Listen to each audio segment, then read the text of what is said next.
Hello and welcome to a very special edition of the Cookout. This is your host, F1blag. I'm not joined by AMG Den today. I'm joined by the OG, the founder and owner of this network, Jorgy. How are you doing? Great to have you with us. Well, okay, let me see. That's a tricky question these days for me. Yeah, I think today's episode of the Cookout is going to be a special one because not only are we going to do a little bit of roasting, a little bit of grilling of the Singapore Grand Prix, but Georgie, as much as you're willing to share, maybe we're going to do cook some other people, let's say. How does that sound? I'm definitely cooking someone. Yeah, exactly, exactly. Well, I hope you're forthcoming, and I hope the listeners enjoy it. So, we're recording this on Monday night. You'll be hearing this in 24 hours. It will be a Tuesday evening, and so the dust will have settled well and truly on the Singapore Grand Prix result. And yes, believe it or not, the FIA will have finalised the result within 48 hours of the race, even though they do their best not to these days. We'll also be, when you listen to this, on the eve of uh, whether or not all the Formula One teams receive their certificate of compliance with the cost cap, which we understand will be released on Wednesday. And the rumours going around the paddock are that one team, one of the front runners, has substantially failed to keep within the cost cap. Of course, I'm not personally alleging this, but the rumours in the paddock say it's Red Bull. So why don't we start with that before we jump back into the race? In terms of the detail, most of you will have heard it so far, but essentially these certificates of compliance talk about the 2021 cost cap. So we're talking about last season, but crucially, we're also talking about costs incurred last year, but will be all about the development of the 2022 car. So if I take you back 2 years to 2020, we had Red Bull struggling to compete for wins. Then in 2021, they start the season with a good second advantage. Mercedes claw it back, but Red Bull seemed to be developing throughout the season and up until the last few races, really maintain a car advantage. And then this season, I mean, forget anyone that tells you the opposite. Red Bull is dominating Grand Prix, you know that Red Bull's fast. So this could have could have had huge sporting consequences. And we'll see in a day's time when you listen to this whether or not the rumors are true and Red Bull have exceeded their cost cap. So, Georgie, I'm going to ask you a kind of instinctive question. Imagine you're looking right into the eye of Christian Horner.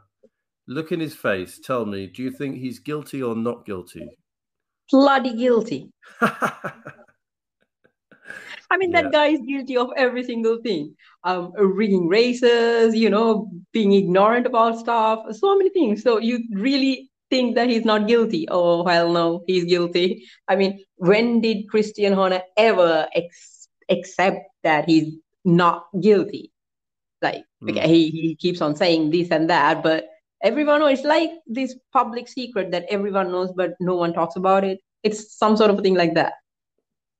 Yeah, I mean, I'm probably going to lose some followers here, but a secret evil part of me slightly looks up to Christian Horner. And look, listen, why do I say that? Because that guy is always working the room. Um, this weekend, right? I think it was on sort of Friday practice, something like that. Toto Wolff was asked the question, and he deliberately, obviously, decided really sort of consciously decided to talk about the paddock rumors live on Sky Sports, uh, all about the fact that if a team that he sort of implied heavily were Red Bull but never made the allegation, if a team had breached the cost cap in 2021, it would have sporting consequences all the way through this era as well as last season. But did you see what Christian Horner did in response? The headlines that he was getting was, "It's unacceptable, this breach of privacy." He was sort of pointing the finger squarely at Ferrari and Mercedes for any allegations they might have been making. He's so, I hate to say it begrudgingly, but he's so good at politics in the paddock. Um, I don't know. So what do you think? So the rules are a bit funny on cost caps. So another question to you, Georgie. So the rules are if you give a minor breach, basically it can be a fine, major breach. It could be World Constructors Championship points. I don't know if it could be World Drivers Championship points. It could be. If you had to guess, right, assuming you're right, and all those other people making allegations, hint, hint, are right, and Red Bull have crossed the line and breached the cap, do you think Red Bull will, how will they be punished? How do you think? Well, first of all, I think I'm going to lose some followers as well. I appreciate the team Red Bull because they are not manufacturers for vehicles. They're just an energy company, but they are one of the top contenders in F1 in motorsport. So the path that they've taken, the way they handle everything is very much appreciated because they're doing wonderful. I mean, they are competing with Ferrari and Mercedes, and this is just Red Bull, just an energy drink supplier, right? So that's amazing. And the way that they handle all these teamwork is so good. They're on point. They've been developing themselves. They've been evolving. So it's a really good team. I'm not saying they're bad, but there are some things when it comes to teams that we as fans do not appreciate that started from Abu Dhabi, from Masi, right? So Michael Masi actually made a bloody mess. So, and the stewards. So these issues, I mean, that 2021 title is cursed, man. I'm telling you. It'll be a good thing if someone is actually willing to take that title away from Max, because he's literally getting a proper title this year. So let that guy be as well. But these rules actually, they need to change these rules, because if it's just about paying a fine and just keep on going with the cost, spending over, it's not going to help out. I mean, it might make a difference for the smaller teams with the budgets, but it's not going to make a huge impact for the bigger teams like Mercedes or Red Bull or Ferrari, because they have bigger budgets. It's about consistency, which is not familiar with F1 apparently, and it's about the integrity, which is another alienated word for them. But if it's not being fined, if there are consequences, like proper consequences, like proper punishments, if they have overspent, then they will be getting cancelled with this round or the title or some sort of thing like that, then eventually, automatically, naturally, the teams will comply. I mean, they will definitely go within the budget. They will never even think or dream of exceeding that budget that they have given. But since it's just about fining someone, it's not giving that impact that they really need to get. Don't you think? Yeah, it's ironic because, if someone's overspent, making them spend more money would seem, on a fine, would seem to be not exactly a punishment. Because if you're a big company, one of the big three, or even Aston Martin or someone like that, you'd say, okay, I'll take the fine and I'll just spend, infinite amounts on my car. The funny thing about Christian Horner is that, so let's say Friday into Saturday, the line that he was holding was, look, this is a private process. So if anyone is leaking information that's unacceptable, he moved by Sunday to saying, well, we thought we were in compliance, and these are really complicated regulations, and surely there should be some leeway in the first year of the cost cap while we're all learning. And I think what they're going to try to do is say, oh well, it's how we account for costs between the powertrains part of the team and the main part of the team. So let's see. I think Red Bull are going to try and muddy the waters. They'll fight their corner, they always do, and then it will be up to the FIA to basically decide whether or not these cost cap regulations have any meaning. Red Bull have already said in the past they care much less about the World Constructors Championship than they do the World Drivers Championship. Do I see the FIA stripping Max Verstappen of the 2021 World Championship? No. Do I see them perhaps giving some token points penalty in the 2022 season when he's already got a 100-point lead? Maybe. That's probably what they do. When we get onto the race and I explain, you had some drama going on, so you didn't catch it. I'll explain what happened. But basically, the FIA seem to be very good at finding a convenient penalty that will have no effect on the outcome of anything. So that's Costappen. Those of you listening to us in the future, I'm very jealous of you because you'll be much closer to finding out whether or not Red Bull were in compliance. And Jorgy, I don't know if you saw this, but friend of the show, Bradley Philpott, I think he lives near there, was driving past Milton Keynes, the base that of Red Bull. video, I watched that. That was bloody funny.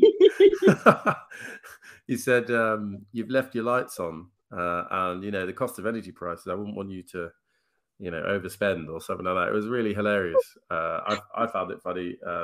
Do you know what's funny with these things?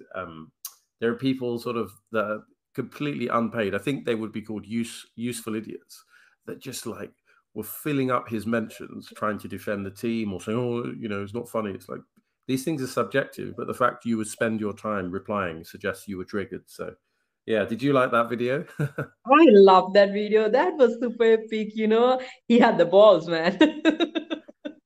Yeah. I mean, you could tell, I think, I'm not saying that Brad has frequent flyer miles going to Milton Keynes, but you could kind of tell, guys, listen to the tone of the security guy's voice. He seemed like he knew that he was going to get pranked. I don't know. That's what I could hear. So yeah, it was a good one. Fantastic. That was a great one. Yeah. Well, let's see whether Brad Philpott, who was doing some really interesting racing at Long Beach iRacing the other day, but let's see if he has another installment for us in his special cost of living Red Bull series. But speaking of spending money, on Saturday night, I think it was then, Mercedes received a fine of upwards of £20,000, and it was all to do with Lewis Hamilton wearing a nose stud. I don't know if you saw the stories about that, Jorgy. Actually, I had a Friday night drama going down, so I couldn't actually bloody catch it up. Apparently, F1 drama is way better than the drama that I had to go through. Well, I don't know. We should get onto that, but before we do, I mean, so this is not actually a fine for Lewis wearing a nose stud. No.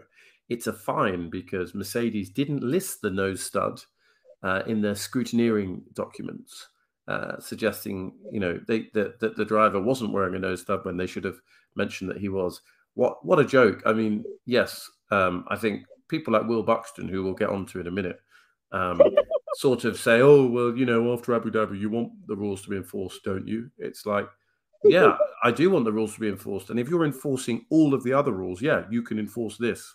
But we saw from this weekend that they, finding someone 20,000 plus because their driver had a nose stud. Like, I really, really hope that the penalty for breaching the cost cap by millions of pounds is significantly more impactful than that. So yeah, that's what happened there, Jorgy. I mean, so you were going through some drama over the weekend. Oh, everything okay on your side?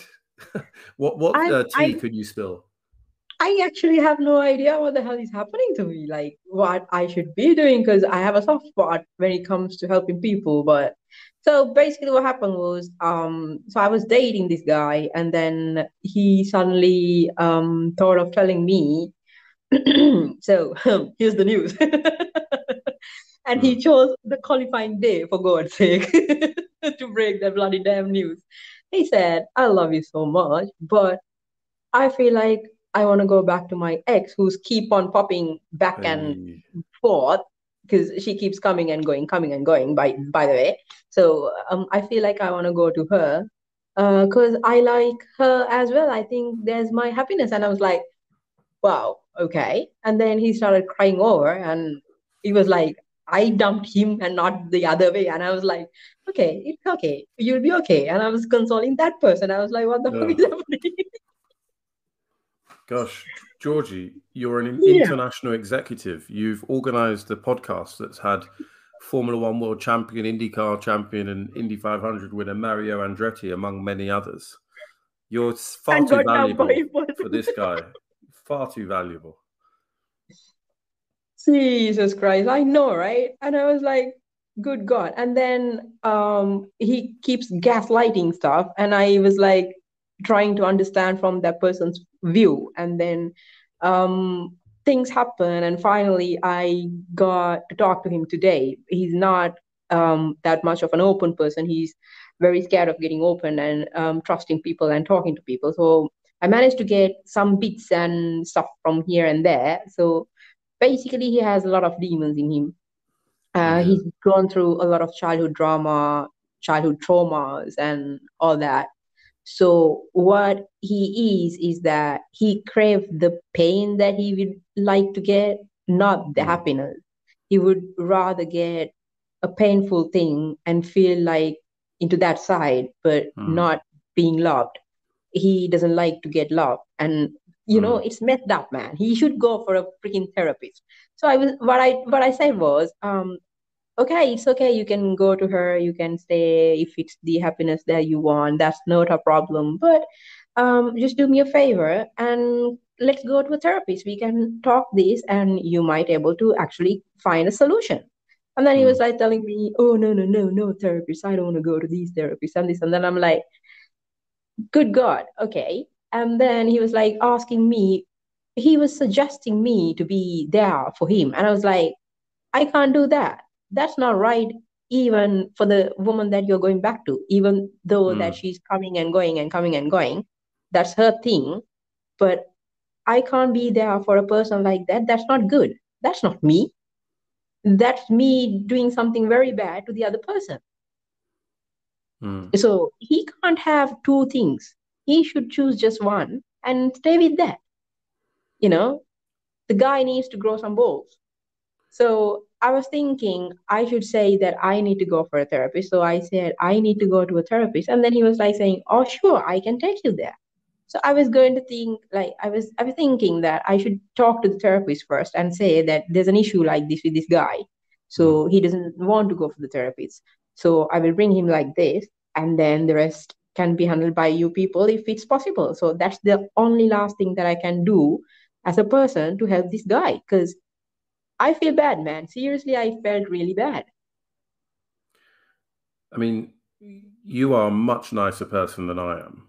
I don't know. I feel like your heart is yeah, much more forgiving and caring than I am. Like literally, I don't know, however many things you've told me in this story have like raised red flags that I would have just sort of already run away from. So first of all, testament to you as a lovely person. I don't know, like I'm not a psychologist, but I think there's a theory that, particularly if you've had childhood trauma, if it comes from your family or people that you were supposed to trust, for the rest of your life, you'll be testing people that tell you that they love you or that are there for you because you can't believe that they're there for you, and you'll keep pushing them and pushing them until ultimately they leave.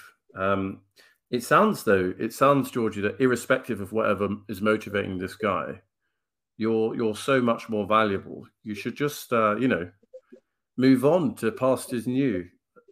Georgie, tell Yeah. me what I mean. Are you going to do the switch? Are you going to go to therapy with this guy, or what's the plan? I, well, I don't want to be in this chaotic mess because Mm, they should figure out those things by themselves. And if they can't be, like, he should understand that he has a problem. He should admit that first, mm, and he should seek help. So if he's not willing to accept that he has a problem, so we can't actually help. But as a person, the only last thing that I can do mm, is actually try to get him to the therapist in that manner and hope that it might work. Whether it's working or not, that's up to them. That's mm, up to him, not me. But as a person whom I've been dating, And as a human being who I actually understand what he's going through or what his view is, that's the last thing that I can do as a person. So I might try to take him to the therapist. Let's see. Hopefully that I won't be getting killed by him. Yeah.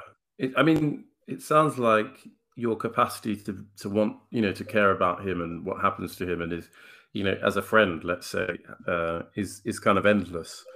And I hope you can balance that with the need to kind of protect yourself and your well-being and happiness.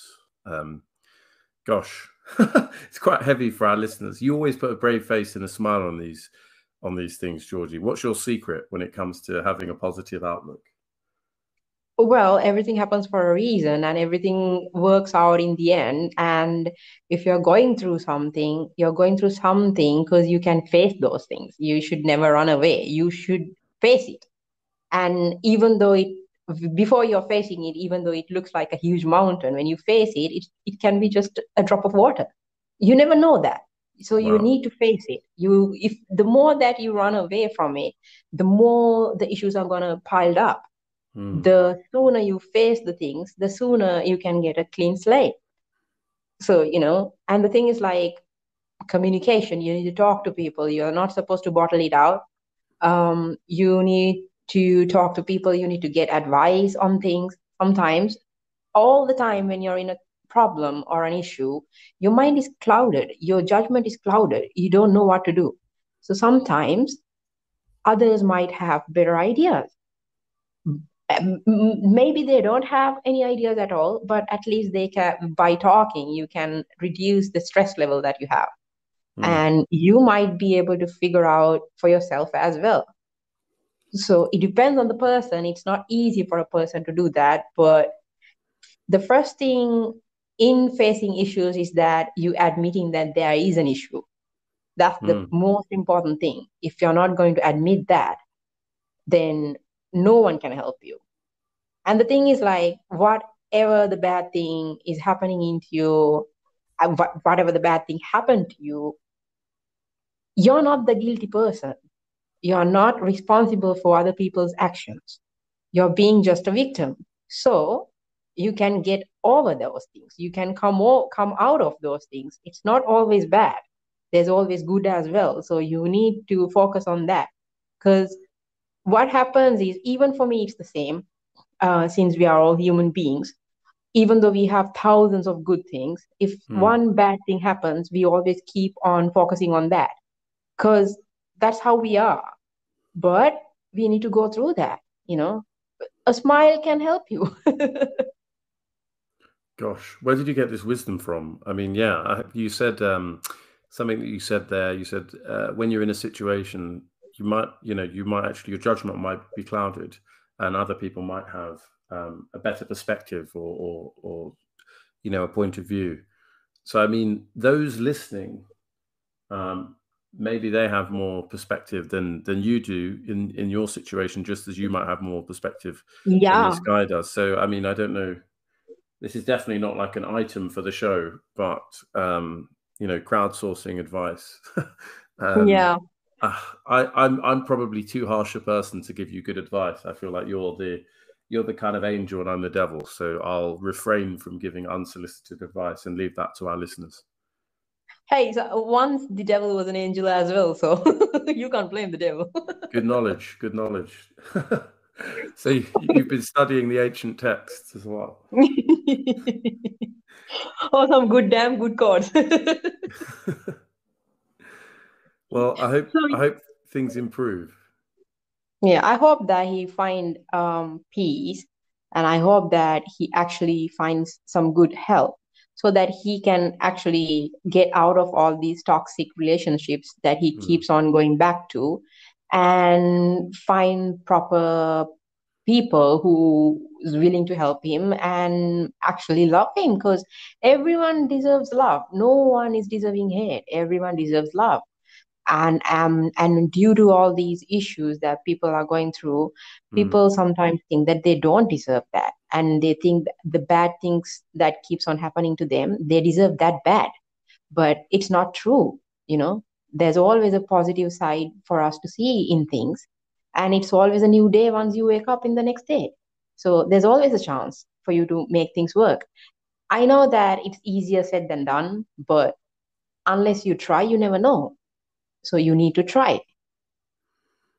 Fantastic. I heard a phrase that I'd never heard before, but it resonated with me last Tuesday, I think, in the morning. It was that luck is when determination meets opportunity. And you talked about, you know, if you don't try, you'll never know. I think we have to be in the right place to be trying, to be determined, to be giving it a go.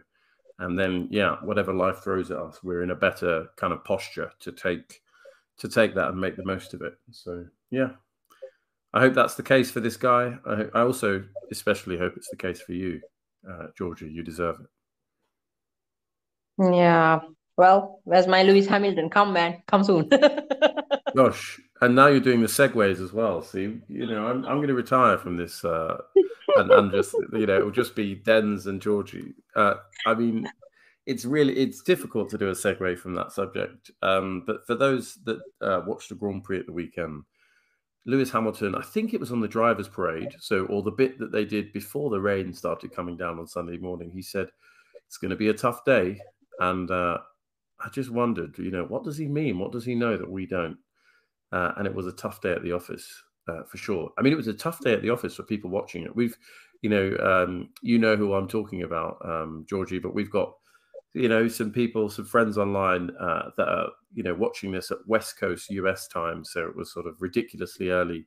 And the race finished and it was probably 8 in the morning. And they were like, right, I've got a whole day ahead of me after that. But the race finished on the basis of time. So they were going so slowly that they couldn't complete the 61 laps. In fact, the race started an hour late because Bloody hell. The deluge. Yeah, see, there we go. This is all news to you. So, and the race started with not a dry start, sorry, a kind of standing start as normal, but a wet track. And the track, even though it didn't rain during the race, the track did not dry throughout the entire race because of the humidity and because it was dark. So, Crap. So off the line, it was, who was it on pole? Was it Leclerc or Perez? I can't remember who took pole, and that's terrible of me. I should be researched. But in any case, by the first corner, Perez had the lead, Leclerc in second. Hamilton had lined up in P3, but unfortunately, he had a great start and actually was gaining on. So I think Perez started in second, gaining on Perez, and then wheel spin up into second gear, and Sainz got up alongside him. In the corner, Sainz ran Hamilton off the track.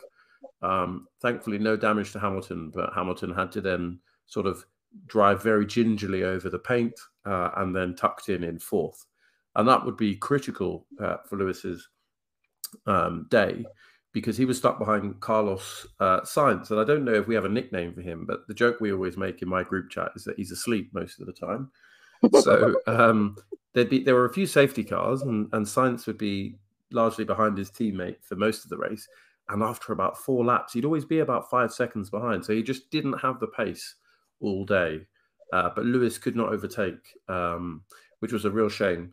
Then, so let's have a think. There were a few crashes. It's really difficult to remember. But essentially, Zhou and Latifi had the first crash, where I think it was Zhou was trying to overtake Latifi. Latifi sort of didn't see him in his mirrors and crashed into the wall, sort of sandwiching both of them into the wall. And that was both of them retired. So that was one of the first cautions. The late caution was Yuki Tsunoda burying it in the barriers, and that brought out the last full safety car. But unfortunately, in between that, in those very same barriers, Lewis Hamilton was right up behind Sainz for a good few laps within about a second. He went over a bump, couldn't get the car slowed down, and just nosed into the wall. So he'd been running fourth for, let's say, about 2/3 of the race. And unfortunately, because of that, by the time he'd gotten out and back onto the track, he lost P4 to Norris. He did cut back in front of Max, so kept P5, but had front wing damage. And then under the Tsunoda safety car, Lewis pitted. And by the time he'd come out, because obviously he had to change his nose, he was all the way down in P9. And essentially, he finished in P9, which was a real shame. So a tough day for Lewis Hamilton. But actually, that's not where the race was. I could cook science, but he's so asleep that actually it's the sort of thing, you know, when it's such a cold day, you can't light a fire. What I will cook is that I mentioned all these safety cars, Georgie. You know about the 10 car lengths rule. So the lead driver has to be within 10 car lengths of the safety car until the safety car lights go out. And basically, so we had at least three, I think it was three occasions, because Perez was leading the whole day, when Perez didn't respect that rule. And that was Bloody investigated. hell, that was Yeah. bloody drama. Yeah. So then it was investigated, or it was referred to the stewards, and they said, "Oh, we'll investigate that after the race."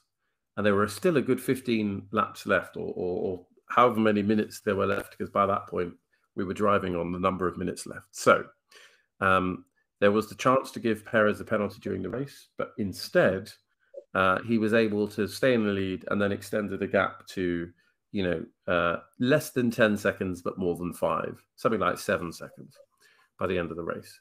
So Perez took the champagne on the top step of the podium, celebrated the win, 4th career win, 2nd of the season, having won Monaco.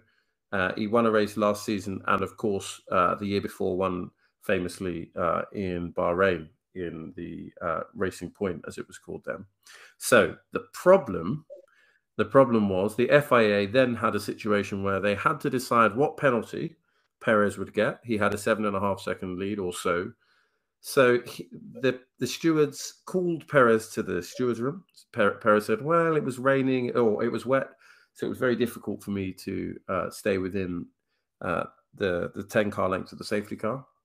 In the steward, That bullshit. Yeah, bullshit, yeah. So, but you got to, Jonathan Cheatley, as we call him, was in the stewards room with Perez, probably whispering that idea. So in the steward's opinion, they said, yeah, that's bullshit. Perez, don't lie. Or essentially, they said, we don't accept the view offered by driver number 11, which was Perez.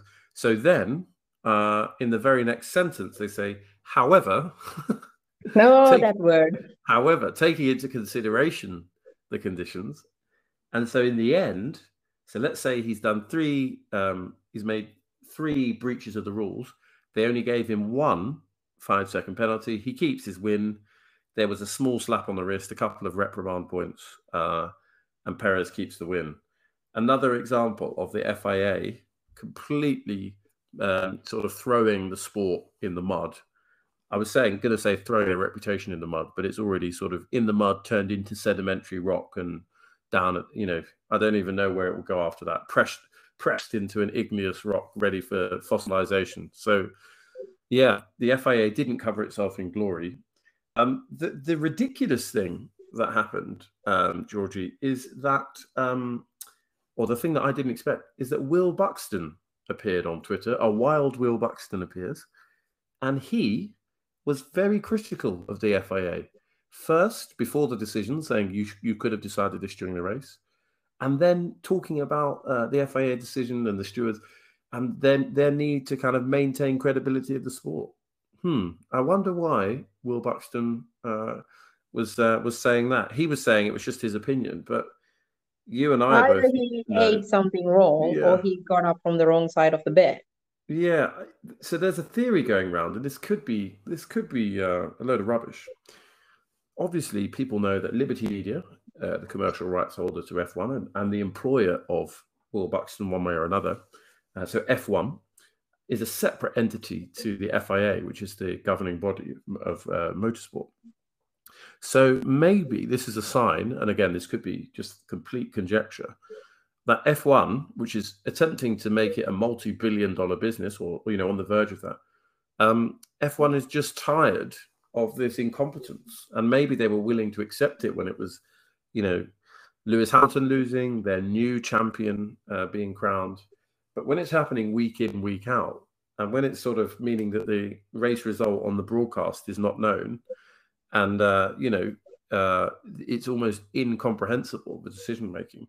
Maybe they're realizing that this is not the way to build a global sporting empire. I don't know. That could be conjecture, but Will Buxton was not a happy bunny. And I think most people, well, most Ferrari fans were not happy. I think most of us were not surprised and were calling it before they did that. So I FIA mean, in the mud. well, I mean, FIA has been in the mud for a long time, and they were never covered in glory after AD. So they've been covering themselves in drainage water all this time, and they keep on stirring that water up and up and up, and they just keep on smelling because they're not consistent on anything what they're doing. And I don't Mm, know who the hell is going to that, whatever the council meetings that they have. And I don't know what mm. they are talking about because they keep on appointing people, but they're actually not doing anything at all. Because I mean, do they talk about the important stuff? I don't think so. Because they always talk about something and they say some sort of an, well, they have this tendency of releasing statements a lot. They have more sample templates than any other website on Google. So there's that. But they actually never do a proper work. It's like Sri Lanka. They never do a proper work. They just all talk. That's it. I mean, starting from the budget cap issues, from the AD issues. I mean, okay, not dragging the AD issue back again into this conversation, but it's not only Michael Messi. We can give Michael Messi a pass saying, okay, he was under pressure. But what about the Mm. steward? No one is talking about the stewards because stewards are the ones who actually held that decision as a yes. They could Yeah, have corrected it. And then the FIA took ages just to give a report that everyone knew. There was no investigation done. I mean, we knew the whole thing and they just gave the same exact copy. So they're having too many samples, templates. I'm telling you, man, they need to clear up their file folders. I love that. I mean, the problem is the FIA is like looking in all the wrong places. So, what was really funny, I think it was Saturday night, but it could have been Friday. There was a little bit of speculation. Obviously, Toto said what he said about if a team cap ... You know, he said that on TV, and the FIA were really quick to put out a statement. Oh, you know, complete speculation. We haven't concluded the process, so they're really quick at responding to certain things. But yeah, other things like I don't know, officiating the race, or I don't know, investigating essentially the breaking of the rules to award someone or to completely change the result of your Premier Championship. Yeah, they seem to be a lot slower at that. So yeah, something's going on. The FIA, part of me now just thinks, how can you know, could some manufacturers create a single seater a championship and attempt to run it independent of the FIA? You know, we all love watching IndyCar. That shows you what a sport can be. Maybe that's the future. I don't know. Who knows? So a couple of also rans, and this is one of Den's favorite points. A couple of also rans. So I just mentioned IndyCar. We'll go back to Singapore in a second. So Alex Palou, news on Alex Palou. So those of you that have been following the saga, he is basically like the proto Piastri. So he was quoted in he's an IndyCar driver, by the way, the 2021 IndyCar champion. He's from Spain. He'd raced in, I think, GP3, maybe Formula 3 as well. So he was quoted in a statement by his existing team saying, "I'm delighted to have signed for another year with Chip Ganassi Racing." He then took to Twitter within 24 hours to say, well, they're quoting me and I never said that. In fact, I'm going to McLaren. So exactly, he was Piastri before Piastri was Piastri. And it turns out now... I like that. Yeah, Piastri before Piastri. exactly. I just like saying Piastri a lot really quickly. So then it turns out that Alex Palou is likely to join McLaren in 2024, aka probably the year when his contract would have allowed him to join McLaren all along. This is McLaren in IndyCar, Arrow McLaren, Schmidt Racing. And linked to that, he will also get some F1 testing. and possibly appear in some free practice sessions between now and 2024. So Alex Palou, a friend of the Cookout, should we say, a beautiful provider of content for his antics, managed not to defend his crown, but managed to make the headlines for a whole nother reason this year, and is likely to switch teams after next season. And we're all sad because the IndyCar season finished a few weeks ago. So the next also ran, going back to the Singapore Grand Prix. So Lewis didn't have the most fantastic race. If you look at qualifying, he could have gotten pole. I know that the W13 is a boat. We've joked about it, but it was raining. And if Lewis hadn't locked up in Sector 3, he missed out on pole by about half a tenth, and he actually could have got it. So lots of pressure on Lewis after this weekend. But do you know who had a worse weekend? And I'm not going to hammer this because some of our listeners are Mercedes fans rather than just Lewis fans. But George Russell had a tricky qualifying. They were talking about engine issues, something called a torque overrun, which I think means that the car kept pushing forward even when he took his foot off the throttle. He only qualified in P11, which I think must be his worst qualifying of the season. He then chose to start from the pit lane and still only finished, I think it was in roughly P12. So, and he spent a lot of the race on medium tyres when everyone else was on inters. Not a great race for George, but the cherry on top was he had some contact with Mick Schumacher, where it was into turn 1, Singapore Grand Prix. I'm sure you can imagine this, Jorgy. It's a left turn. It's actually a chicane. And instead of turning left, George turned right and wheel banged with Mick. And then after the race said, I left him room. He obviously didn't. So a bit of a scrappy weekend. George has had a great season. To be even sort of anywhere near Lewis, let alone ahead of him, and we know Lewis has been carrying a lot of sensors and doing experimental setups. But to be in that ballpark shows that George has had a good season. But this weekend he'll be hoping he'll forget about. Or we'll forget about, let's say. So yeah, he's the other also run. Well, I mean, for George to be in P11, it's not an unfamiliar place because he's been there for a long time when he was in Williams. But we all know, just like you said, W13 is a bot, but apparently it just decided to be a wheelbarrow at that time. Exactly.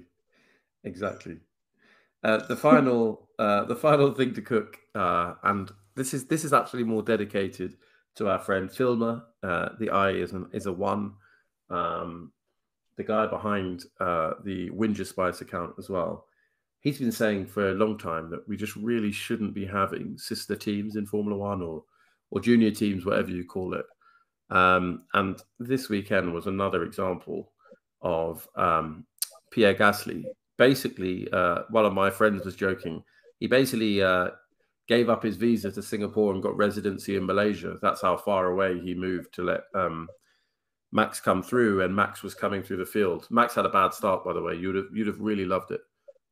But given that his car's a rocket ship, he was recovering. And on that recovery, sadly, Pierre Gasly jumped out the way. And, they say that the teams are independent, but I don't know. It doesn't feel like they are. So that's probably the third also round, and something that we should be making more noise about, I think. I don't think that Ferrari has as strong a relationship with Haas or Aston Martin, Alfa Romeo, as Red Bull has with Toro Rosso, as they formerly were called, AlphaTauri as they are now. So let's see if those rules change. It's funny because Stefano Domenicali says that Andretti Racing can't get into F1, but they'll let Red Bull have 2 teams. Odd one. I said, drainage water, man. Drainage water, seriously. They really need to clean that water. Exactly. Anything you would like to put on the table, potentially cook before we look ahead to our future? Well, first of all, I gotta say Max recovered very, very well, like way better than I did over the weekend. At least George Russell had a lockout with the car. I didn't even find a bloody lock. But well, when it comes to Mercedes, they're a good team, but I think it's very unfair for teams like Mercedes and Haas and every other team there on paddock, on the grid, on the track, when the other teams are having junior teams. I mean, if you give the permission to for the other teams to have junior teams as well, then there can be a competition as well. I mean, when you drive around, it's not just you driving for one team. You can ask for backups to block out and to help out or whatever the help that you want on the track by having a junior team next to you. So it's very unfair for the other teams. So there's that. But here's the thing, it's not any other team's responsibility to kick them out. It's FIA's responsibility to kick them out because there's a particular reason why we have a governing body. Just like for a country, there's a government for a particular reason. So if the governing body is not behaving like a governing body, the whole system is collapsing. I mean, even for a country, it's the same. So they need to get their shit right. I mean, good God, man, they get money from all those things, and they are all over the places in motorsport. But we call F1 the pinnacle of motorsport, and they're screwing it over and over and over. And even the little kids can understand what's happening right now, and it's not giving out a good example. They're ruining the sport. They're ruining our interest in the sport. So I don't know what they're planning on. I mean, if they wanted a birthday bash Hollywood theme party, then they would have said that. But they're just calling it a sport and they're just having a Hollywood theme party drama. And this is not even New Jersey. That's a TV reference that's gone right over my head. I feel like my cultural knowledge probably finished in the 1990s. So you'll have to explain that one in the green room. No idea. Let me quiz you, right? Okay, so 2 questions, right? So this weekend we're looking at the Japanese Grand Prix. It's after 3 years, isn't it? Oh my God, you got the first answer already. I was going to say, when was the last time that we raced in Japan? Yoo-hoo! I got it. I got it. You win. Okay, so here's it gets harder. Right, okay. Who was the last winner of the Japanese Grand Prix? Bloody hell. Wasn't it Lewis? No, unfortunately it wasn't. Oh, but you're crap.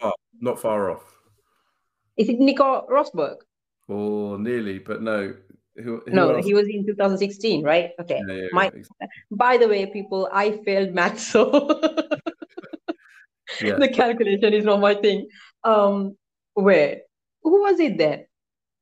I'll give you the car number 77. Jesus Christ. Okay, my mind is not going well with that. I'm just Is trying it to ruin Jensen you. Button? No, that's number 22. Of course. Who doesn't know? Crap, Okay, crap. he's from Finland. Oh shit, that was him. Oh, freaking hell! How did I forget him? Is it Bottas? Yeah. Bottas actually won that. Bloody hell! What was I looking? Bottas 2.0. Crap! Won the Japanese Grand Prix. You know what? The 2.0 thing. There's this friend of mine who's actually having an Instagram account called Demonic Beast 2.5, and then I asked, what is 2.5? And then everyone is saying 2.0, 2.0. So I just went with 2.5. Well, maybe, maybe next season, George Russell 2.5. Who knows? That could be our inside joke. So, yeah, it was Valtteri Bottas, followed by Sebastian Vettel, followed by Lewis Hamilton. So, if I remember rightly, and it could be I'm making this up. So Vettel and Hamilton are really close in the results. I want to say that Lewis Hamilton got stuck behind Vettel, so he had the pace. He was probably leading, probably tried to do a contra strategy, and then got stuck behind Vettel. Couldn't overtake. So let's have a look. Let's have a look at this before we do the forecast. So it says, Lewis Hamilton has the lap record, the all-time lap record. Very good.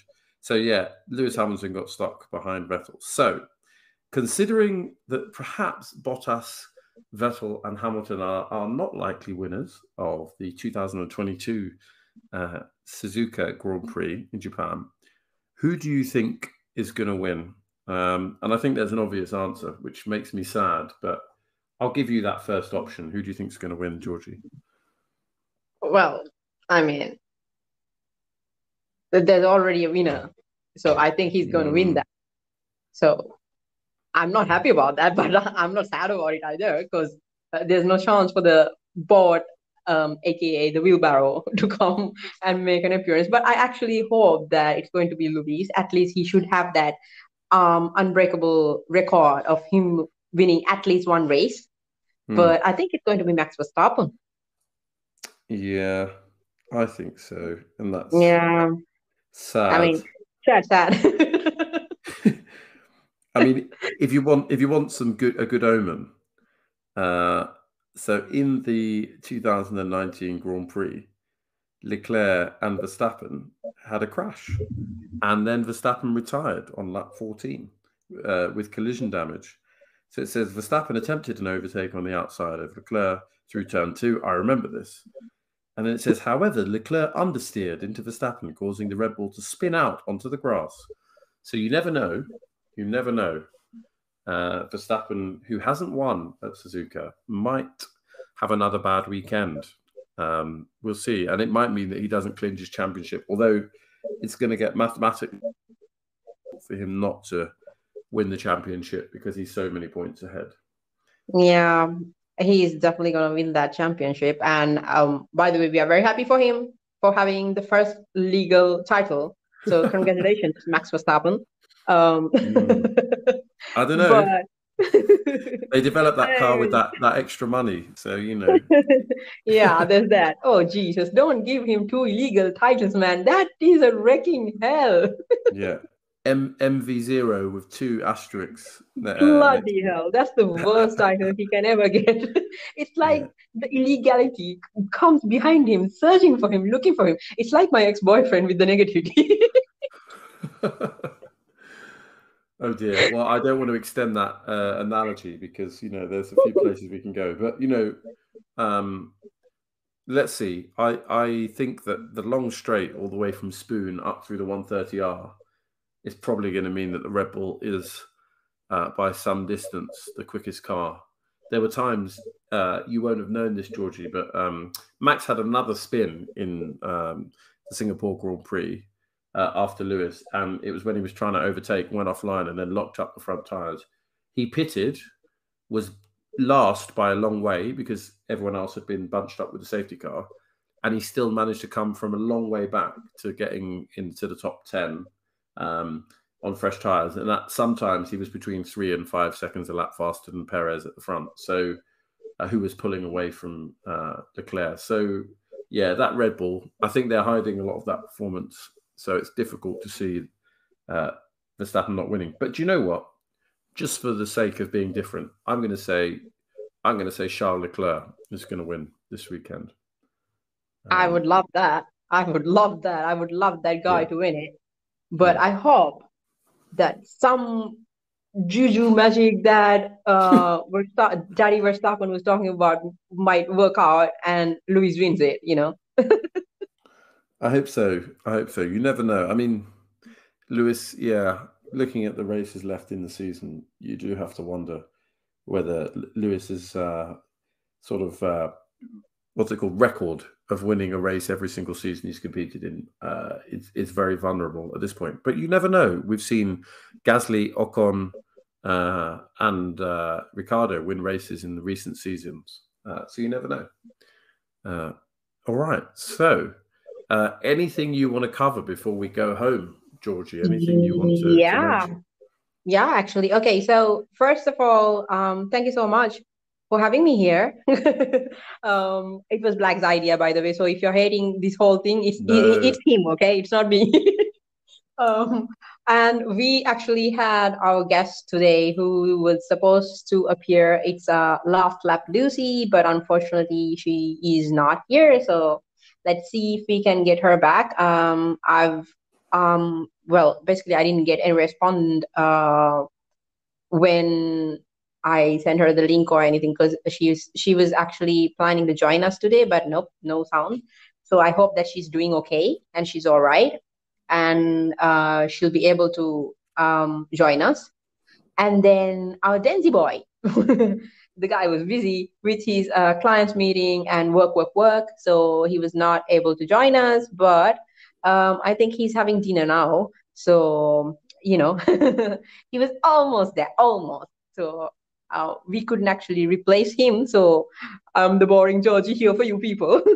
So, um, No, don't say that. You're unbelievably deferential or self-deprecating. You mustn't be. I've had a great time. I'm sure our listeners will agree they've had a great time listening to you, your infectious laugh. And if anyone's going to have bored them, it will be me. But Last Lap Lucy, hopefully we can have her on the show soon. I'm sure there are loads of questions that our listeners will have for her. So if you have any questions, then do pop them in the replies to either us on YouTube where you're listening, or on our tweet. We usually tweet this and then share the episode. Let us know what you want us to ask Lucy. I'm intrigued. I know that she's a big fan of Alex Albon, and he had an emergency appendectomy, and it didn't go particularly well.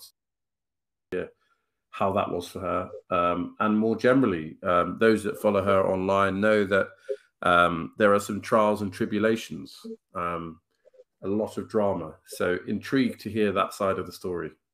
Hopefully we'll get her on soon. Who knows, Jorgy? Jorgy is the magician when it comes to guests.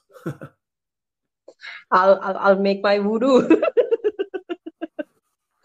So yeah, I hope that we can get her back. So let's see. And I hope that you guys can start the cookout in the normal way by next week with Denzi and Black, the two combo, the chemistry guys.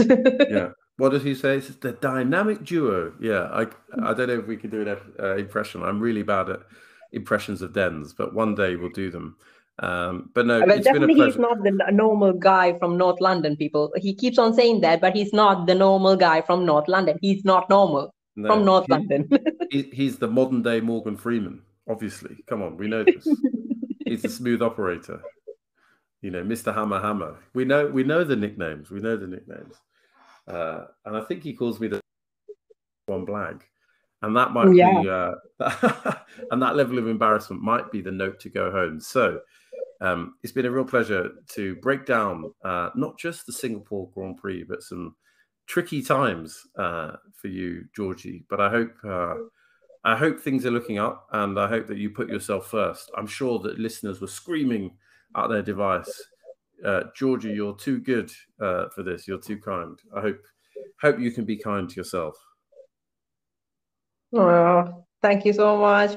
And I appreciate all the advices. And if there's anyone else who actually can see out of this box for me, please do tweet or DM, or, all advices are welcome. At this point, anything.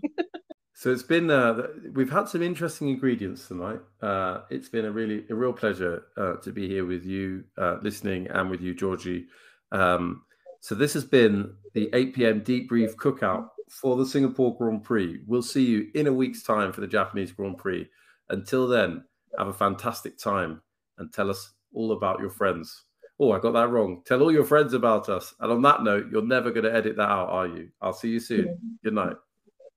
Yeah, I'm definitely not going to edit that.